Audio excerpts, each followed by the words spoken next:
Hello and good evening to everyone. I welcome you all to this joint webinar of the Israeli Economic Association and the International Economic Association. Normally, in such an event, I would say that we are very happy that we have this event, but today I'm sorry to say that we are all sad that we have to hold this event. This is a very important moment for Israel. As you know, our new government that was sworn at the end of December just started a blitz of new legislation, which amounts to a hostile takeover of the judiciary by the government. The legislation includes a change in the committee to select judges that will give the government the majority in the committee and the ability to select judges that they like, and also to promote these judges. Another legislation will give the government the power to overrule court decisions. If you don't like these legislations, then there are more. If you like them, then you'll be delirious to know all of them, because they actually are going to change Israel from what it is and turn it into another country. And we therefore thought that in this moment of time, it's really important to learn from the experience of other countries that have seen similar initiatives, which weaken democracy and increase the power of the government over other branches of the government. We're grateful to our distinguished colleagues who agreed on a very short notice to participate in this event and to share with us their experience from other countries that have seen similar trends. And I'm particularly grateful to Professor Dani Rodrik, who is the president of the International Economic Association, who agreed to hold this as a joint event with the Israeli Economic Association. I'm the current president of the association. And without further adu, I will let Dani, Professor Rodrik, speak. I will just introduce him. Professor Rodrik is not only the president of the International Economic Association, but also a professor of economics at the Kennedy School. And Dani will talk about reckoning postponed, the politics and economics of Erdogan. Thank you very much, Yossi. As you said, this is not a happy occasion, so we're not particularly happy to be here having to address this issue. Although, as president of the IEA, we're happy to be convening and helping the Israeli Economic Association convene this gathering of economists talking about experiences elsewhere. I do think that economists have a duty to bring their expertise to bear on the economic consequences of the slide into authoritarian populism, which unfortunately is not just a recent Israeli phenomenon, but we've acquired some experience about this in other countries. That's the topic of this panel. If I can have Andrea, my slides up, please. As I'm going to be talking about Turkey, it would not be possible for me to talk without mentioning, of course, the great tragedy of the earthquake that happened yesterday. Next slide, please, Andrea.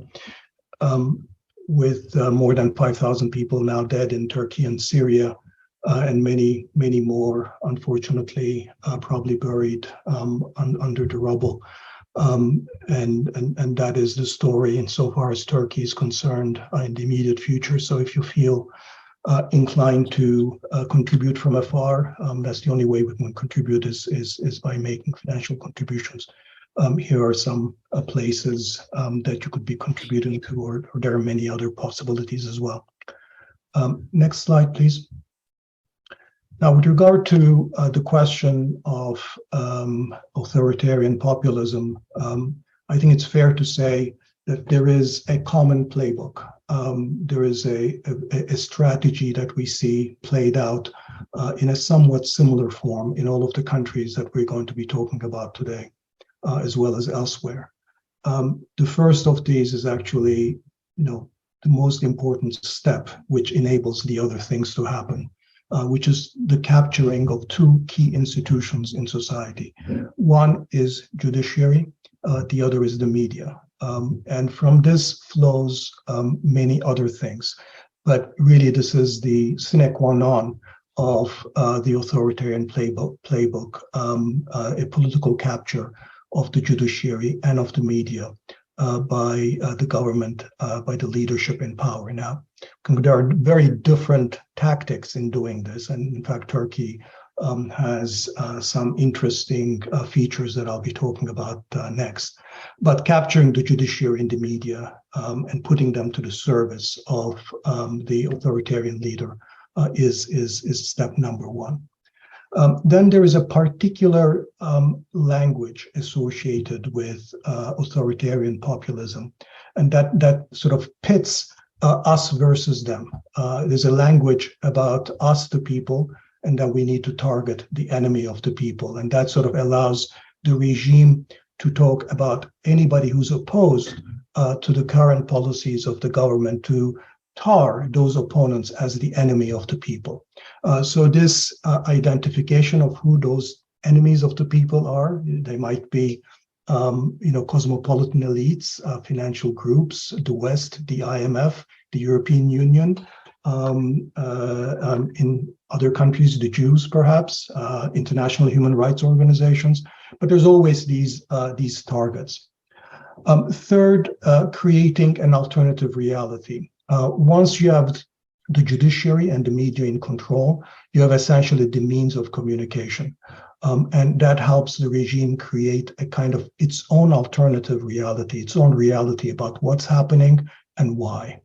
That control of public narrative and the spinning of a particular narrative about what's happening in the world is key.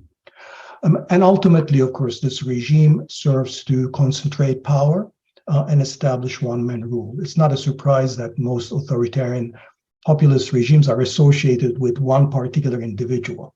I don't believe have an example of this regimes having passed this on to successor regimes yet, but all of them are associated with one particular person to effectively the establishment of one-man rule. Now, on the economic dimension, if you can click on next, Andrea. On the economic dimension, the consequences of this can be summarized in the following terms. There's a certain affinity between authoritarian populism and macroeconomic populism. Now, they're conceptually different things. One operates with respect to political rights, accountability, and political regime, the other with respect to how the economy is managed. But there's a certain affinity that arises from two features that I'll summarize. But first, what is macroeconomic populism? Macroeconomic populism refers to the deployment of expansionary fiscal, monetary, credit policies that distribute public and private goods to the political base, that is the base of the regime, the people, beyond the capabilities of the economy to supply them. So it's a sense of policies that eventually are going to create imbalances and crises down the line, and I'll talk about them. Now, I think the affinity with macroeconomic populism is created by two features of authoritarian populism. One is that this process of weakening agencies of restraint like the courts or the media or other independent agencies like regulatory agencies is one of the unifying features of populism, that the weakening of the agencies of restraint enables the government in power to engage in policies that would not have been possible otherwise. Now, these agencies of restraint might be internal, such as an independent central bank or independent regulatory authorities, which sooner or later come under the control of the government, or they can be external agencies such as global trade rules, the IMF, or in the case of European Union member countries, the EU itself. So one feature is this weakening of the agencies of restraint that gives the government a free rein. The other is some of the features of one-man rule, which is that eventually one-man rule develops into hubris. The only people around the one man ends up being yes men, people who basically don't have an independent capacity to bring expertise to bear. Expertise becomes denigrated. Economic constraints that might militate towards more rational economic policies get denigrated, or denied. So that second feature of the hubris, that I know best, I know how things are run, and I don't want to listen to anybody else. And besides, nobody who wants to say anything different can get near the president, essentially opens space for the pursuit of policies that will eventually drive the economy to ruin. Now, those are all sort of rather general things. Next. And I haven't said much about Turkey so far, so I want to focus in the remainder of my comments on three specific aspects of the Turkish experience with authoritarian populism that I think you need to understand in order to understand the Turkish experience. One has to do with the background. That is that Erdogan did not inherit a liberal democratic regime, did not come out of a democracy, that there was already several elements of political repression and illiberalism in the regime, albeit democratic, but with various flaws that Erdogan came to rule over.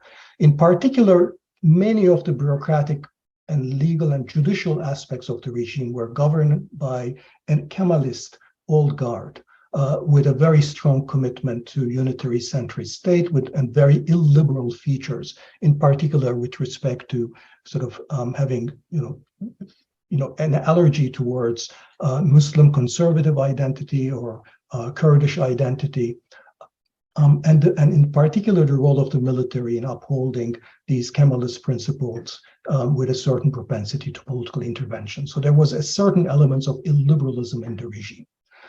And this background of illiberalism created an interesting observational equivalence in the early years of AKP rule or Erdogan rule, where for outsiders who were not privy to what was really going on, there was a confusion between whether this was a regime that was really that was opening up the system, or simply instituting its own form of authoritarianism. Now we know the answer to that now. It was the latter. But at the time, it looked like what Erdogan was doing was actually liberalizing the regime, because it was targeting the old, the power holders, the old guard, the Kemalist old guard. So loosening the power of the old guard, it was essentially mistaken for political liberalization. And this brought the Erdogan, together with his allies, the Gülenists, about whom I'll speak next, very important support early on. Now, the next slide, who are these Gülenists? Well, the second thing one needs to understand about Turkey is the role that the Gülen movement played. Now, Gülen movement headed by Fethullah Gülen, an elderly cleric who's currently lives in Pennsylvania and runs a huge network of charitable foundations, schools, publications, think tanks, is the largest runner of charter schools in the United States, is really a very sort of phenomenon that's really unique to Turkey, and many people still fail to completely understand, because the Gülen movement has a public discourse, an outside discourse that's based on interfaith dialogue, peace, humanism, democracy, everything that one wants to hear from a Muslim democratic movement. Yet it's also a movement that has an extensive record of covert mafia-like tactics targeting opponents. And these tactics were put in place during the period, during an alliance with the AKP in the sort of first half of Erdogan's rule, where Gülen sympathizers who were sort of well-trained and essentially provided Erdogan with the cadre that he needed, that he did not have in the AKP, these Gülen sympathizers came to control key parts of the judiciary, the media, and the bureaucracy. In fact, the first takeover of the judiciary was through the intermediary of the Gülenists themselves, Gülenist prosecutors and judges, along with their affiliates in the security forces. This movement during this period until about 2013, when there began sort of the split with AKP or Erdogan came out in the open, the Gülen movement played a critical role in essentially debilitating the old guard through a series of show trials based on fabricated evidence, while playing this sort of paradoxical role of legitimizing Erdogan's rule in the West because of their exterior narrative about humanism and democracy and so forth. The other aspect of Gülen's role was that once the Erdogan-Gülen split happened and actually culminated in the attempted coup in 2016 that was led by Gülenist forces, that the coup became a vehicle for Erdogan to significantly harden its regime. So after 2016, it became much more of a conventional authoritarian regime, because of sort of the explicit targeting of Gülenists in Turkish society. Finally, next, there is something specific about Erdogan's economics, and that is that Erdogan has his own brand of economic theory. So one aspect of this hubris I mentioned is the idea that the man on top sort of figures out that he knows everything, and of course Erdogan figures that he's the best economist in the country. Erdogan actually for a while ran a fairly conventional macroeconomic policy, and that's largely because Turkey was just coming out of a financial crisis in 2001, and there was significant restraints because of IMF programs and so forth, and history of inflation and the currency crisis that prevented Erdogan from straying too much. But eventually he resorted to macroeconomic populism, boosting private credit that was largely financed by from abroad. And when credit eventually became scarce, of course, this ended up showing as a rising inflation. And here Erdogan's economic theory came into play. Erdogan's story was that high interest rates were in fact the cause of inflation rather than the outcome. And then the central bank that had been periodically become more and more dependent on the government became an instrument for the pursuit of a low interest rate policy to bring inflation down, rather than tighter credit policies to do the same. Now, in economic theory, it's actually possible under certain circumstances, high interest rates to be the cause of inflation, but this certainly was not the case in the Turkish experience. We know that from evidence next, because if we look at what happened in Turkey, was that as inflation took off and interest rates were kept low, that is the policy interest rate were kept low, market interest rate, credit rates for consumer and for businesses shot through the roof. In other words, it was a widening gap between the interest rate that the government actually controlled and the interest rates in the markets that responded to inflationary expectations. Final slide, and I want to end on this note, which is that this experience, the economic consequences, took quite a while to play themselves out. And in fact, we haven't yet seen the full-blown crisis that this is going to produce.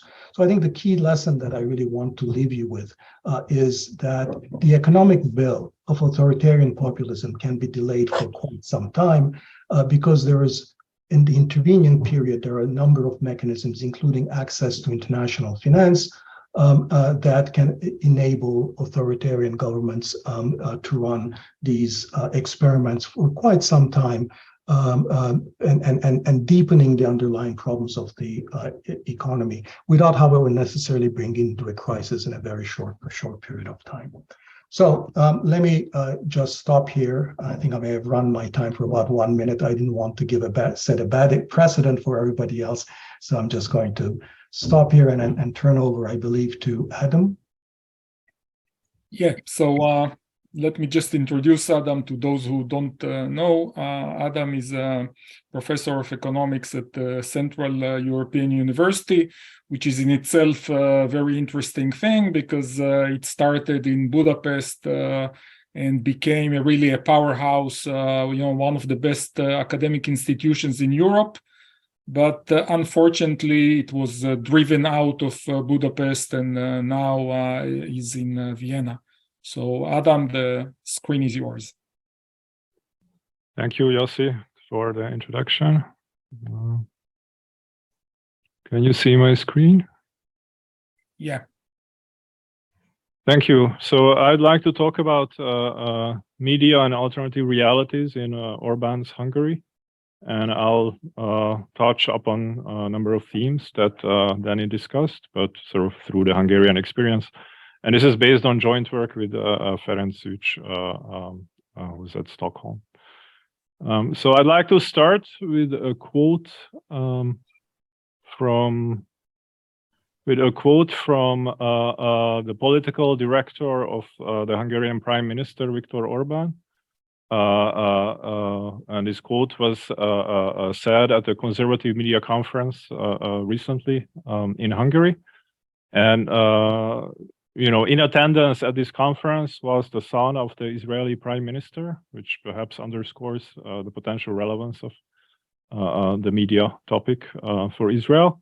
So the quote is as follows: whoever rules a country's media rules the country's thinking, and through that, the country.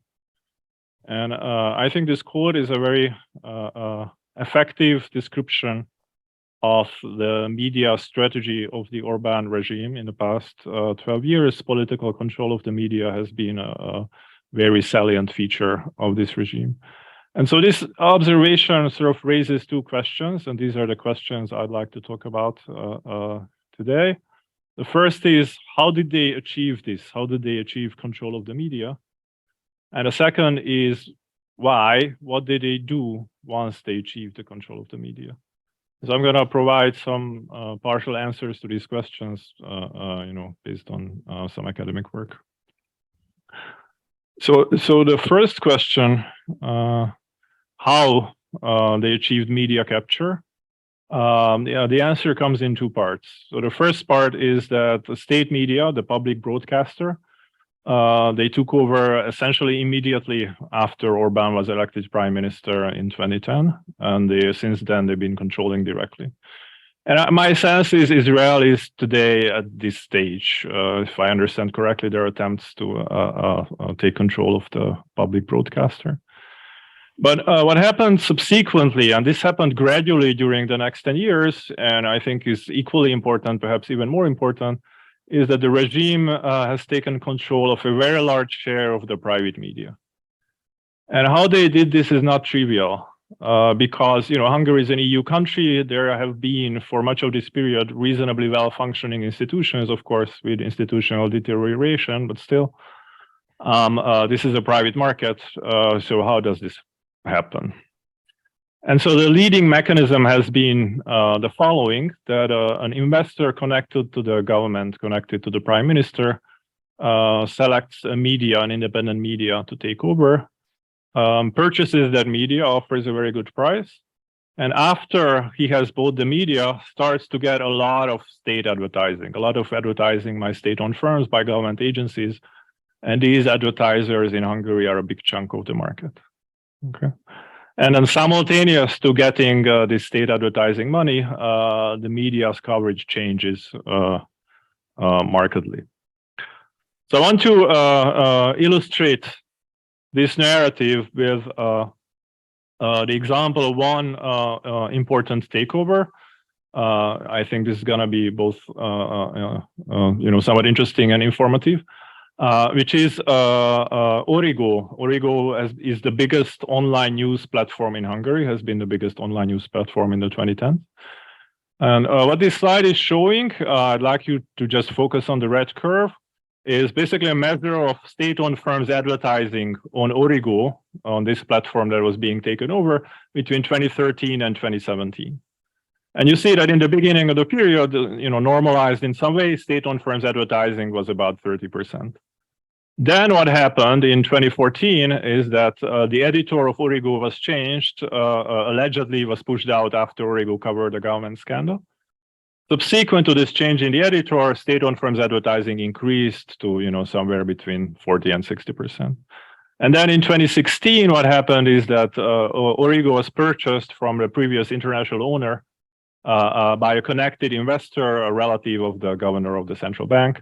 And then very quickly afterwards, state-owned firms advertising shot up to something like 80–85%. Okay. During this period, Origo's market share measured in more conventional ways, like the number of visitors, that's the black curve, was essentially flat. Okay. So it seems like as Origo is becoming closer and closer to the regime, it's getting more and more money from state-owned firm advertisers. And again, this is big money. These advertisers play an important role in Hungary. What happened with the content of Origo during the same time can be seen in this figure. So here we're just plotting the number of articles that report corruption scandals during this period. In Origo, that's the red curve, and also benchmark other media called Index, which was not taken over in this period. And what you see that initially the red and the blue curves are kind of on top of each other. They are covering corruption at the same extent. After the change in editor, no, the red is below the blue. Origo is covering corruption less. And after the change in owner, the gap is really wide. Now Origo is covering corruption a lot less than the benchmark. Okay. So what seems to be going on is simultaneous to it's getting more money and becoming owned by this connected investor, it's changing its corruption coverage. So this is the phenomenon that we call media capture through favor exchange. Politicians are directing advertising revenue to these connected media, and these connected media alter their coverage. So this was one example, but we have documented similar patterns in other markets. And an important aspect, I think, is that this does not happen immediately. This is evolving through several phases. And because of that, there might be opportunities to slow or block this process in another country, maybe with a stronger civil society than what Hungary has. At any rate, that did not happen in Hungary, and we estimate that today in Hungary, the government controls over half of the television market and over 2/3 of the print, online, and radio markets. Okay? So a very large share of these markets are controlled by the government. So what do they do with the media that they control? Okay, what is the media used for? That's the second question that I'd like to talk about. And I want to flag two uses of the media. One is positive propaganda. They paint the politician in a good light, they suppress scandals. So this is kind of the evidence that I've just shown you. But the other equally important thing that they do, and this was also on Dani's first slide, is they propagate an alternative reality. Okay, a coherent but false description of the world that helps them politically. Okay. And here I want to sort of articulate and think about one key version of this false alternative reality that is being propagated, which I think is a very important alternative reality, and I think might be relevant for the Israeli experience as well. So the alternative reality we see in Hungary is this. It states that the intellectual elite, so, members of the news media, journalists, scientists, people like the presenters at this panel, conspire to criticize the competence or the corruption of the regime, not because of the competence of the corruption or the regime, but because they disagree with the regime about cultural values. Okay. This alternative reality, if a voter believes it, is going to help deflect the criticism by the intellectual elite of the regime's competence or corruption. So a concrete version that in Hungary, if you lived in Hungary in the last 10 years, you will have seen many, many, many times, is the claim that Brussels, that's the intellectual elite in this example, criticizes the corruption of Orban, not because Orban is corrupt, but because they disagree on immigration. Orban is very anti-immigrant and Brussels is very pro-immigrant. Therefore, Brussels wants to remove Orban and therefore they criticize Orban's corruption. Okay.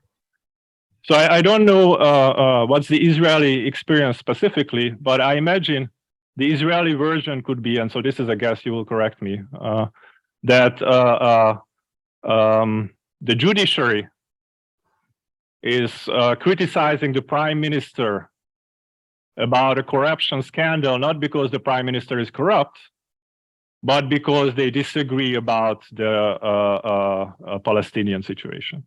Okay. This would be, I think, the Israeli version. The American version is something like this. CNN criticizes Trump's competence, not because Trump is incompetent, but because they disagree on wokeness. Trump is anti-woke and CNN is pro-woke, and that's why CNN criticizes. And I imagine you will find similar versions in Turkey or Russia, other countries. Now, again, once the voter believes in this alternative reality, believes in this conspiracy theory, then the voter is going to distrust the criticism of the intellectual elite.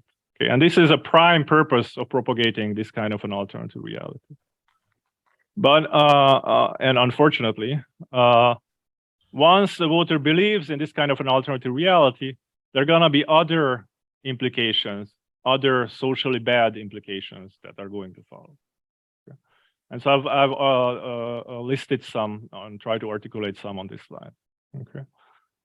So the first implication here is what I just mentioned, and which I believe is the core reason for discrediting the intellectual elite, which is that it reduces political accountability. Once you get criticism, you can say, aha, they're conspirators, they want to remove me because of the immigration issue. There are several further implications which are not in the political domain or not necessarily in the political domain, and they're relevant. So a second implication is, once the intellectual elite has been discredited, voters' trust in science at large is reduced. Okay, when the voter hears recommendations of scientists about wearing masks in a COVID context, because the voter thinks maybe scientists are part of a conspiracy, voter is going to be less willing to follow those recommendations. Okay. So this is going to lead to worse choices in climate, COVID, and other domains. But sort of going further, it isn't just that voters' trust in science is reduced. Point 3 on this slide is that now the politician has an incentive for himself to act incompetently in order to trigger the criticism of the elite. Okay. Once the elite has been discredited, once the elite is believed to be an evil conspiracy, you do not want to get praise from the elite. Praise from the evil conspiracy is going to be bad news for the voter. Instead, you want to get criticism from the elite, criticism from CNN, criticism from Brussels, because that is going to be a badge of honor for your voter. How can you get criticism from these actors? Well, by behaving in ways that they dislike. Okay, so making, for example, in the US context, this would be a good example, implementing COVID policies that go against the scientific consensus. Then you're going to get criticized by the elite, by the scientists, and this criticism you can wear as a badge to get votes. You also want to avoid experts, and this again resonates with a point that Dani has made. If you hire experts, for example, to lead the central bank, you might get praise from the intellectual elite, and you don't want to get praise. You want to get criticism since the elite has been discredited. Also, another example here, I think, which I see in Hungary, maybe is relevant in Israel, is that relatively open corruption cases may actually be an asset for the politician. When you get criticism because you're corrupt, you can use that criticism to reinforce beliefs in the alternative reality. The reason you get criticized is because of this disagreement about a cultural issue or the Arab-Israeli issue in Israel, maybe. And then a final point, final implication, and this I think is also quite important, is once the elite has been discredited, the intellectual elite, that creates space for new media entrepreneurs or new political entrepreneurs to enter, and they're going to have an incentive to reinforce the alternative reality because that helps them maintain the demand for their product. Okay. So in the Hungarian context, a good example for these entrepreneurs would be Russian propaganda. There's a lot of Russian propaganda in Hungary. If we had a well-functioning, credible intellectual elite, they would just say that you shouldn't believe these statements about the war in Ukraine, and people who trust the news media would then not believe those statements. But the elite has been discredited, so Russian propaganda has room to play. And of course, they will want to reinforce the alternative reality that the intellectual elite is not trustworthy, because that's what enables them to succeed in the first place. So a brief conclusion here. The regime controls much of the media in Hungary. Among other uses, they use these media to create a false alternative reality. This false alternative reality is very bad in a sense that it worsens outcomes in non-political domains as well. So what's a policy implication? So as I said, in the Hungarian case, this control taking over of the media was a slow process and may have been possible to slow down or stop at earlier stages if you have a strong civil society. So perhaps early action to protect independent media is a possible policy to contemplate in the Israeli case. And that's all I had. Thank you very much, Adam. I must say that as I listen more, I get more and more depressed. And I guess we haven't gotten to the bottom, and maybe now it's time for Sergei Guriev to tell us about Russia. Sergei is the provost of Sciences Po in Paris and the former rector of the New School of Economics in Moscow. And Sergei will talk about political economy of of Putin's autocracy.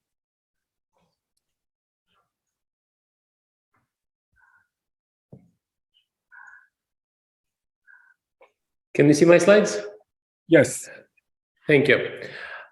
So indeed, I will briefly talk about Putin's autocracy. Many things that Dani and Adam have already discussed are directly applicable, so I will try to skip discussion of those ideas. There are certain specificities and differences between Putin's Russia and Orban and Erdogan's performances. There are great similarities as well. In particular, Putin's first few years in office were really good in economic terms, like Erdogan's. If you look at numbers, these numbers are actually very impressive. When Putin came to power in 1999, it was the lowest point, very high unemployment, a lot of spare capacity. Right after the crisis of 1998, a bit like Erdogan in 2002, after the crisis in the previous couple of years. And then oil prices went up. Then reforms started to pay off, reforms of 1990s and early 2000s. Putin did not install his system overnight, so he still kept competent people around. He still continued to do reforms. They continued to do reforms. And that paid off in terms of economic growth. I'll show you graphs in a second, but basically that was the best 10 years on record in Russia's economic history. This is, as an academic, I can only say that I encourage you to read our recent survey of the last 200 years on record in the Russian economic history, which is coming up in Journal of Economic Literature. So then Putin's system started to take hold. I think the turning point is now recognized as October 2003, when he put in jail a major oligarch, a business leader or oil business leader, the richest person at that point, Mikhail Khodorkovsky. But overall, as we now know, he started his attempts in centralization of political power right away. The first day he came to office in 1999 and 2000 when he became president. And he built a system where he subjugated the courts, gave business opportunities to his friends, and really rolled out an unprecedented system of crony capitalism. When I say unprecedented, if you want to be scared, it should be, this is the most unequal country in terms of wealth inequality. There is a Credit Suisse Institute which publishes World Wealth Report, and pretty much every year Russia arrives at the top of rankings in terms of wealth inequality, and top 1% controls pretty much half of Russian national wealth. And most of these people keep those assets because they're friends of Putin. Now, still growth continued until the crisis of 2008. There were some mistakes made in 2008 and 2009, which resulted in the largest fall in GDP. In 2009, minus 10%, largest among G20 countries. Then country recovered to pre-crisis levels, and then it stopped growing. In 2013, growth rate was not at 7% per year, like in the first 10 years of Putin, but more like 1% a year, actually less than 1% a year. And the reason is very simple. All the sources of growth which were in place before the crisis were exhausted. Most importantly, Putin's fight against competition, rule of law, destroying the judiciary system, which he needed. He needed to destroy judiciary system to build his corrupt system and also eliminate political checks and balances. So that also destroyed economic growth. And just to end up on this note, if we look at the data before COVID, that resulted in stagnation. Despite very high oil prices in 2010, 11, 12, 13, Russian economy stopped growing, and actually GDP growth came down to less than 1% a year. That also was accompanied by falling household incomes. I'll talk a little bit about differences between GDP and household incomes. At the same time, it's very different from Turkish system.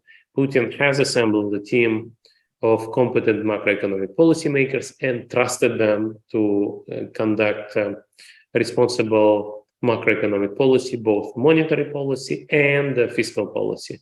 And essentially, before COVID and before the war, Putin had a balanced budget, a fiscal rule, low debt in the range of 20% of GDP sovereign debt, out of which 5% of GDP sovereign external debt.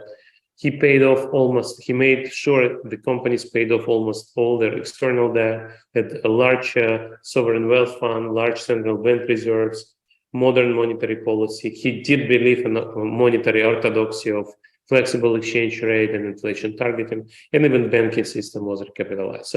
So this is a big contrast. If you like, the contrast between Turkey and Russia is Russia has good macro, but very bad micro. The competition's destroyed, corruption's everywhere.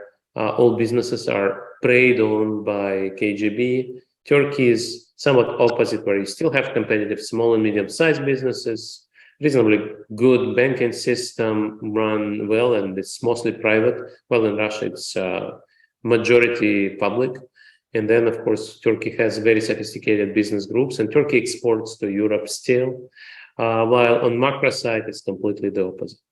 So this is just to give you some numbers. So about 10 years ago, we wrote, actually in 2010, we wrote a paper with Ekaterina Zhuravskaya called Why Russia is Not South Korea, Why Russia is Not Korea. Basically, if you look at this chart, this is a chart which shows evolution of Russian GDP. This is the solid line, starting the first year of Putin in power. And as a parallel, we show South Korea 11 years earlier. And you see the first 10 years in power for Putin is just amazingly similar to South Korea. Very impressive growth when GDP pretty much doubles in 10 years, in 9 years, like it did for South Korea. And then South Korea continues to grow after Asian crisis, while Russia stagnates. Interestingly, we wrote this paper in 2010, and we said Russia is unlikely to grow. Why? Because, as we said, Russian system is corrupt, inefficient, institutions are not pro-growth, while Korea broke the system which created the crisis, reformed the chaebol, and introduced competition and openness to foreign direct investment. And you see this striking contrast between stagnation in Russia and growth in South Korea. In Russia, you see the data go up to 2025. This is the IMF forecast, actually before the war. I was very careful to put it, to pick up the forecast of October 2021. So we don't have the war depression, just to tell you Not to scare you too much, because you wanted to be scared. I'll scare you later. But I would say that the system already produced stagnation even without this horrible war. So this is what Putin really cares about, and this is what shows how badly he failed. So this is the stagnation which followed after 2013, when he finally put in place his system, eliminated other sources of growth, and you see how Russia, as a share of global GDP, fell from 3% to 1.7% of global economy. India increased its share by a factor of 1.3, from 2.4% to 3.2%. And of course, China increased its share in those 7 years, from 12% to 17%. So this is actually showing how costly systems like we discuss are for the economy. Now, this is one of the reasons, and this is a chart which doesn't really change over time. So if you put a level of income on the horizontal line and quality of institutions, in this case, control of corruption on the vertical line, Putin would always say, well, Russia is corrupt, but there are many more corrupt countries in the world. And of course, Luxembourg is less corrupt, but Luxembourg is much richer and has been fighting corruption for much longer. Now, if you look at this chart, let's compare Russia to countries which are similar to Russia in terms of level of development. And you see that Russia in those charts is below the trend by about 1 point, actually more than 1 point. What is 1 point in those measures? Control of corruption comes from worldwide governance indicators. 1 is a global standard deviation. So you see that there is a trend, and richer countries are indeed less corrupt countries. But Russia is not just a corrupt country. Russia is 1 standard deviation below the trend where it should be. And also it's as corrupt as countries like Liberia, Mozambique, or Madagascar, which are very poor, much poorer than Russia. So this is the story which tells you how to destroy your economy. You can start with destroying institutions. Now, some people would say, why is Russia being so corrupt, is so rich?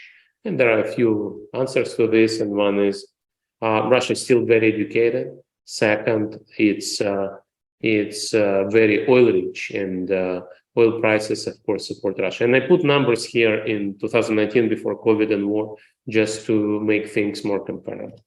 So this is the main story, and this is very much related to what Dani and Adam were talking about. This is an approval rate of Putin, and you can pretty much trust those data. This is independent agency, Levada Center. You can trust this data up to the war. And basically, you see that Putin's popularity rating was pretty high, about 80%. There were some problems, actually, some related to Ukraine in 2004. But overall, it stayed at 80% because the economy was growing and growing fast. And then as growth was slowing down when it exhausted, approval rating went down from 80% to 60%. At that point, Putin saw an opportunity in Crimea and annexed Crimea. And Russia, which has a great share of imperialism, experienced this sudden increase in popularity of incumbent government, and so you see the jump from 60 to 90%. Now, that increase in popularity was not followed up by economic reform and growth, so slowly but surely popularity went down. Putin made some policy mistakes, raising retirement age, it went further down. He didn't manage COVID well, it went further down. So all of that was not great for Putin. And even after he poisoned Navalny at this point, I'll talk about this a little bit, his popularity went up, but never went back to 80. And 60 is very low for a guy who controls all the media, right? So he was worried. And so he looked at another opportunity to invade Ukraine, which he did.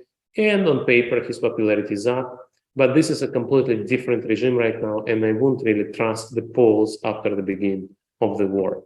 But still, this is the story which tells you how you have correlation between politics and economics. And what you do when you see that your system is functioning well in terms of keeping political control, but not well in terms of generating economic growth, and what you do about this. So simple Simple story in 400 pages we tell in this book with Daniel Trisman, Spin Dictators. On the very last page of the book, you have a blurb from Dani Rodrik, for which I'm grateful. So basically, the central story of this book is how the regimes like this function. And this is unfortunately something that people in Israel are telling me now, that this book, unfortunately, is very applicable to the discussions in Israel right now. And basically, the story about modern autocrats who start off, many of them start off as authoritarian populists that Dani and Adam were talking about. They create a narrative, and instead of scaring people, they manipulate information. They bribe judges, they bribe press owners. They sometimes use hidden but very limited repression and censorship to spin the narrative. And that's why we call them spin dictators, like spin doctors in democracies. They use spins to control information. And this is unfortunately what we've seen in Turkey and Hungary. We didn't see that in Italy and the United States, where institutions stood up to this test. But I'm not sure what's happening in other countries. So just to tell you a few things about the war, basically, as I said, Putin was facing falling popularity.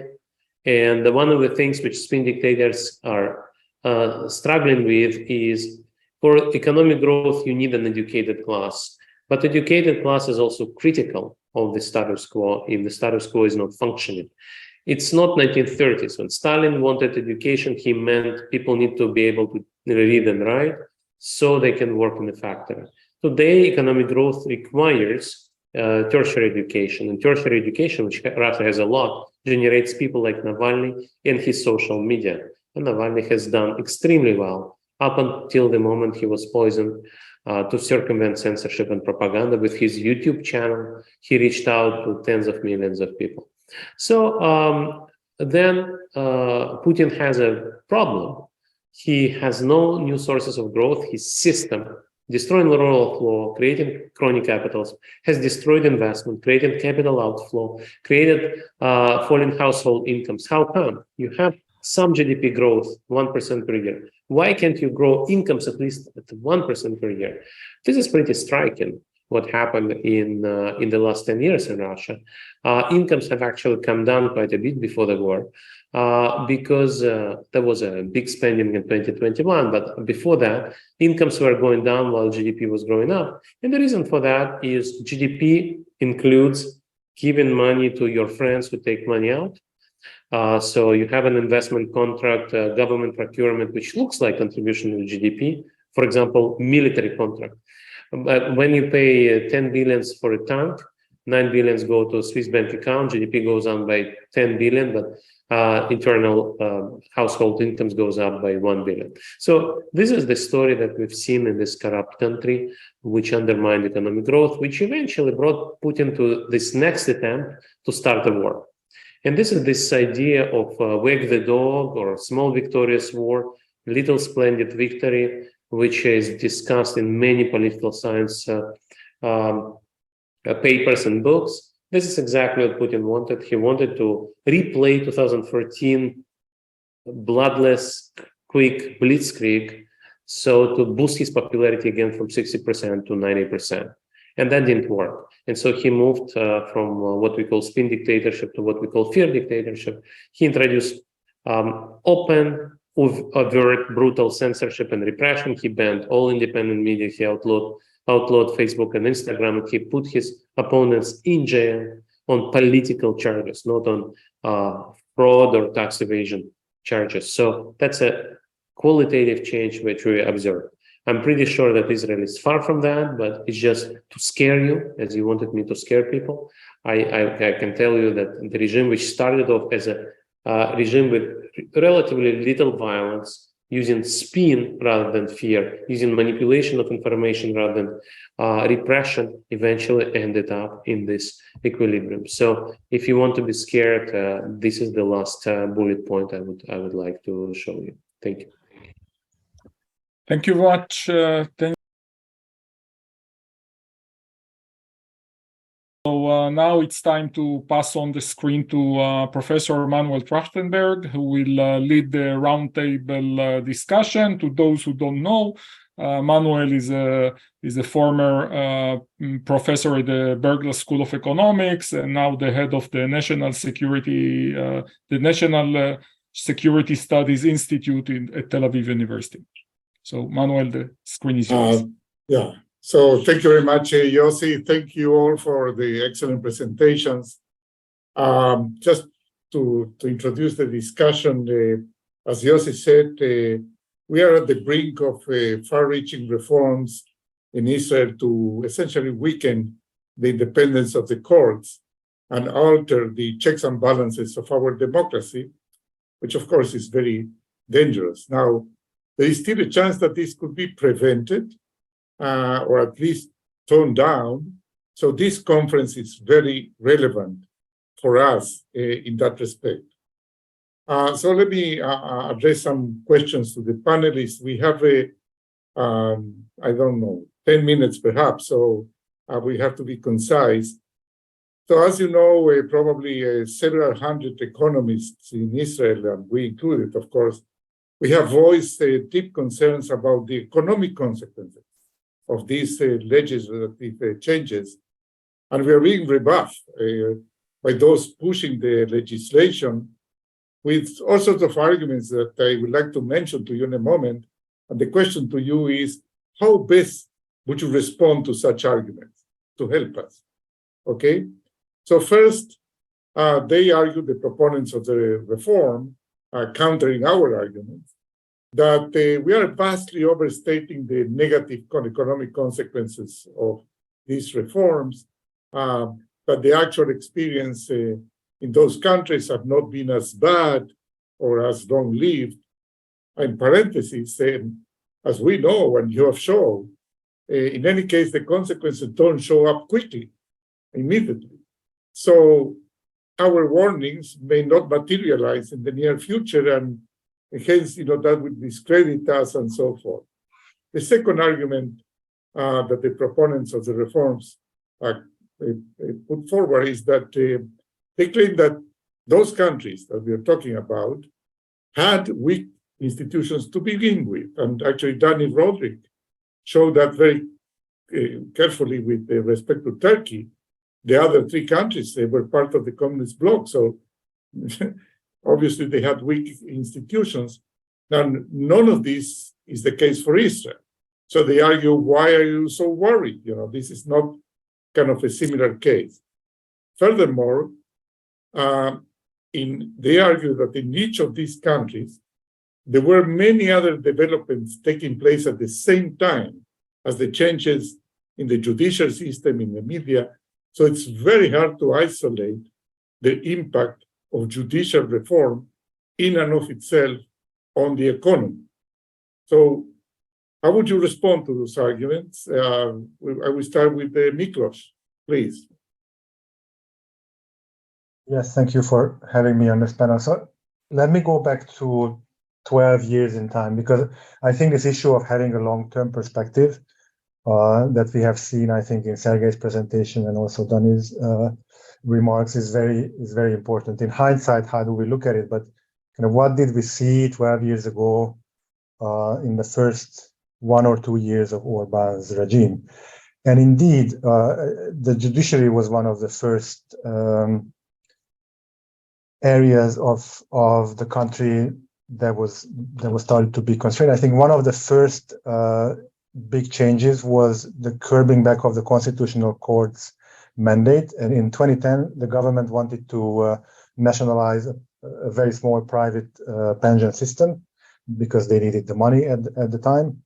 And in order to basically stop constitutional review of that, they just changed the constitution that the court will have no say in the matter. And since then, in the first 2 years of the government, the constitution was changed 14 times. So roughly once a month. If you think about kind of what this means for rule of law and stability, and how can you operate in a country where the fundamental law, that is the constitution, is basically every other month is changing, that is very disruptive. Then there was a new constitution that came into force in 2012, because it was supposed to be the good constitution that now is going to take care of everything. Already since then, it was changed 11 times. So I think this kind of lack of certainty is a very important component of the system. Now, so or another example that was more of a in terms of legislation and kind of how lack of constraint on the executive is really detrimental. So there was an issue with the Budget Council, for example. I think it was still in 2010. So the very first year, it started saying giving negative critiques about the budget, and then basically it was dismissed. And later it turned out that the existing laws do not allow you to dismiss people with 3 days notice. So then the entire employment code was rewritten in a couple of days, which is not the fundamental law, but still a very important business legislation that you can rewrite in a couple of days.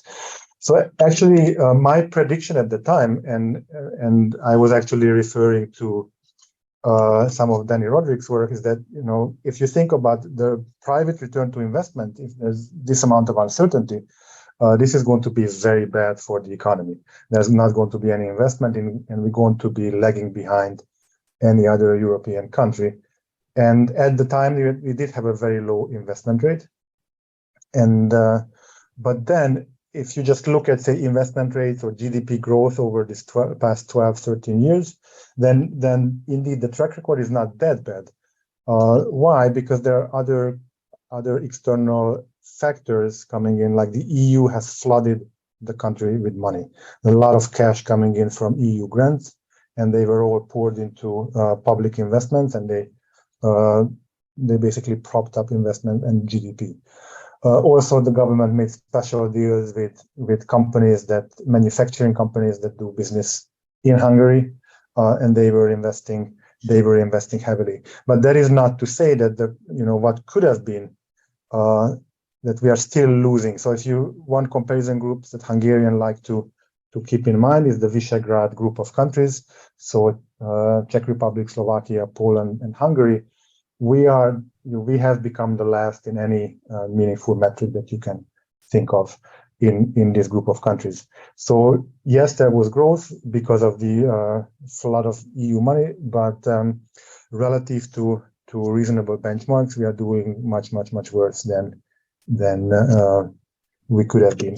I think it's very important to have kind of and I think that's a great opportunity of this workshop to have some analysis with respect to other countries and have some foresight about the coming several years, because there's a tendency of these kind of governments to use a boiling the frog strategy, that kind of piecemeal legislation, one scandal after another, and when you can kind of get used to it. And over a decade, the changes can be really dramatic, as we have seen in presentations. Thank you, Miklos. Dani, do you want to add something? Yeah, sure. So, I mean, I think the first line of defense for the kinds of arguments that you presented, Manuel, is probably not what we've discussed in this panel, which is sort of the economic consequences, because fundamentally, would it even matter if, you get good economic consequences? Would it even matter if one chance in 1,000, you ended up China and grew for 40 years off the back of authoritarianism? I think we need to keep our eyes on the ball, which is what is happening to the rule of law, what is happening to individual rights, what is happening to the protection of the rights of minorities, people who don't think like the government. Those are the issues maybe we're not very comfortable talking about because we're economists and we want to say, look, that if you screw up on all those other things, you'll screw up on the economy as well. I think we've all said that you will, but we've also said that it might take a long time. And I don't think we want to make the argument on an instrumental basis that, this will be bad for the economy. I think we're first and foremost part of the educated elite, and I think we need to speak for the rights and protection of rights and speak against the concentration of power, speak for the separation of powers, for the independence of judiciary, for free speech, for a free media. These are goals that are worth defending in and of themselves. I speak as someone whose father-in-law was jailed in the early years of this transition on the basis of fabricated evidence at a time when the liberal intelligentsia was basically cheering it. Because it seemed like the right thing to do. It was a member of the military. The military had been the bad guys for such a long time. This was a good thing. The military was being put in its place. But what happened was that eventually their turn came too. I mean, it's when you start eroding these basic institutions, everybody, including eventually economic actors, suffer. And I think we need to keep our eye on the ball and very clear. And these are things that happen in front of our eyes. We can see, as everybody said, the erosion of rights and the erosion of political democracy is something we can observe as it happens. And I think we need to speak out about it, share the information and speak out about it. Thank you very much, Dani. And I completely agree with you. I mean, you see, the point is that our expertise, at least our academic expertise, is in economics. So we try to play that card, obviously. Otherwise, we are just, one more or two more or 10,000 more of citizens. But yes, we need to do both. And I agree completely with that. We don't have much time, so I would want to find a final question, which perhaps would be operative for us. So in retrospect, when you look back at each of your countries, with the benefit of hindsight, do you think that it could have been possible in any of these countries to prevent or to ameliorate the reforms with some sort of legitimate actions by the civil society that were not taken at the time and could be taken? So who wants to go first with that? Perhaps Sergei or Adam? Yeah, let me be brief. I think it was possible to stand up to this, but people wanted to be deceived. People were happy that the economy was growing. And this is a bit like what Dani was talking about. Putin was fortunate. He was lucky. A lot of people worked for Putin, preferring closing their eyes. Actually, quite a few people still work for Putin, closing their eyes, preferring to close their eyes. But overall, by now, we all know how it ends. And I scared you, but the other countries also told you stories which are not pleasant, right? And we know that destroying the rule of law is bad for everything that Dani has mentioned and for economics. On average, yes, there is a chance that you become South Korea or China, but destroying the rule of law is bad for economic growth. And we need to communicate to our citizens and colleagues and friends that's how it's likely to end, and try to mobilize and try to tell them, look, your country is not different. I think what our panel was about, every country is special. A lot of countries say, my country is special, we will not repeat the experience of other countries. I had this experience of working in the European Bank for Reconstruction and Development as a chief economist. I traveled around 3 continents, and everywhere, each country was special. Each country has its own founding national myth, its specific culture, mentality. Everybody told me the overall lessons, global lessons don't apply to me. I think today's our discussion was more like, even if you go deep on each individual anecdote and each individual country study, you end up with the same result. And I think it's all pretty clear that it's scary, and both for politics and for economics. On this, I would say that we need to send this message to civil society, and I think you can avoid those fates. And as I mentioned, there are also countries where democracy is still standing up to those leaders like Italy and United States. And so this is where civil society has defended their democracy. I can add just one quick thing here, and I think it's an important short point. I think we also, while we're doing everything that Sergei suggested, I think we also have to understand that there are often genuine grievances on which these movements rise and rest. So if we turn our back on those grievances, then we get tarred by the same brush. And we become part of this narrative that Adam was mentioning about how we're part of the. So I think it's very important also to understand why these autocrats are getting the support that they're getting. Why is it that this made them so electable? Because they do come by, at least at first, through election. Understanding those grievances, generating strategies, and not appearing like we try to uphold some, former regime with all of its troubles that created the quagmire, from which these new regimes are arising. I think getting at that reality will also make us speak with greater authority and credibility if we acknowledge those. Incredibly important, Dani. Thank you very much. And Miklos, you want to add something, or Adam? Can I add something? Please, go ahead. Yeah, just very quickly. So what can you do, or what we could have done in Hungary? Protect independent media.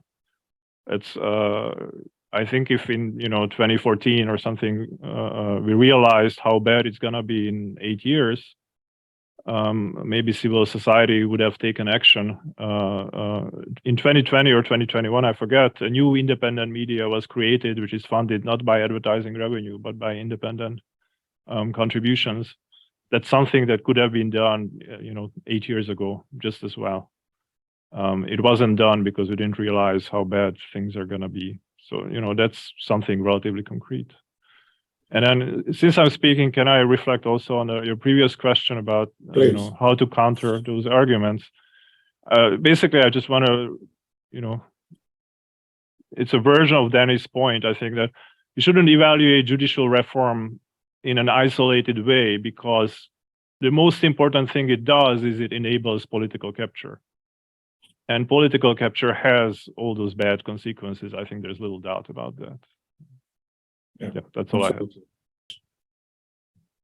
Let me just second Adam's point about the importance of media, and just an example. I mentioned this, changes in judicial oversight, and also agree very strongly with Adam that what we should care about is why this is changing and what is the end goal. So I mentioned that the Constitutional Court mandate was curbed at the beginning of the Orban regime. Actually, once it was tasked with party loyalists, it was vastly increased. So their mandate is now vastly higher than ever before. And in some important media landscape rulings, they have the ultimate say, and of course they rule in favor of the government. So this is just kind of in this case, the judiciary just becomes kind of an instrument of political power. Well, thank you very much. I think that this event is an excellent example of the ability to mobilize the intellectual resources of academia in short notice to try to make a difference. I don't remember any other event of this nature with this urgency and this goal of making a difference. So thank you very much to all of us, to all of you. And back to you, Yossi. Okay.